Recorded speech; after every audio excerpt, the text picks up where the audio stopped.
I wanted to walk through this new policy I have for using AI in this course.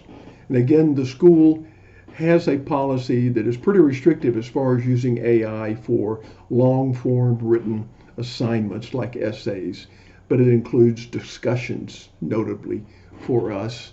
And so I want you to pay attention to that. But this course is a bit different. We're trying to learn to do data analytics, and or what I like to say is that data informed decision making. I don't really like the data driven decision making phrase because that takes the human out of the loop. And I think managers in their experience have to take what the data tells you and then make the right decision based on that. Okay, this is a policy that talks about using AI and where you are allowed to use it in this course. Now, this course uses an Excel as the analytical tool, the technology tool. You can't do statistics, I know that's a scary word, without some technology tool to crunch the numbers for you. We use Excel in this course, and we want you to use Excel in this course. Excel for business managers is still an essential tool. AI hasn't gotten to the point now where majority of managers won't at some point need to play with some numbers in an Excel worksheet. So we do want you to do it with an Excel.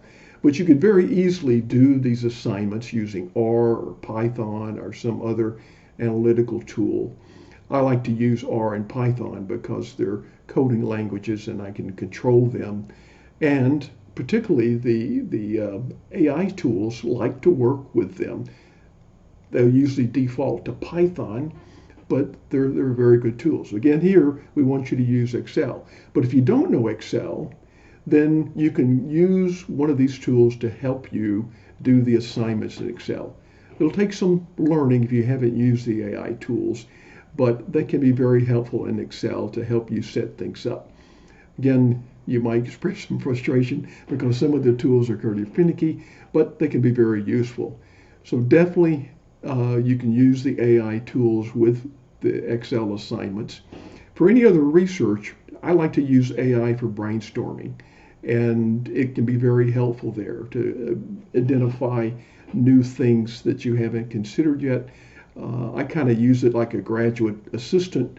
I can ask it to do things, then I can evaluate what it does, and then I can go back and ask the graduate student to do some more work, make some changes. So it's pretty useful. Importantly, AI tools, the generative AI tools that are out there today, make mistakes. Some people call them hallucinations. I don't like that term very much because it suggests that they're human and they're not quite there yet. But they make mistakes like everybody else. They'll have some data they found somewhere and they'll misinterpret it or misremember sometimes. Okay, so be aware of that. Restricted uses, again, don't use it to do the entire written assignment. You can use it for brainstorming, but your final submission must be your critical thinking, your voice, your perspective. So you can't just copy and paste that text in. That's not fair to do, okay? And if you use it, then I've got some rules for how you cite use of the AI tools. I think it's important you do that. If you're going to be submitting a research paper, they require you to cite your use of the AI tools. And you've got to be careful in those too, how much you use the tools, because some journals are pretty restrictive as to how much AI use you can put in there. So I've got some guidance there on how to document your use of these tools.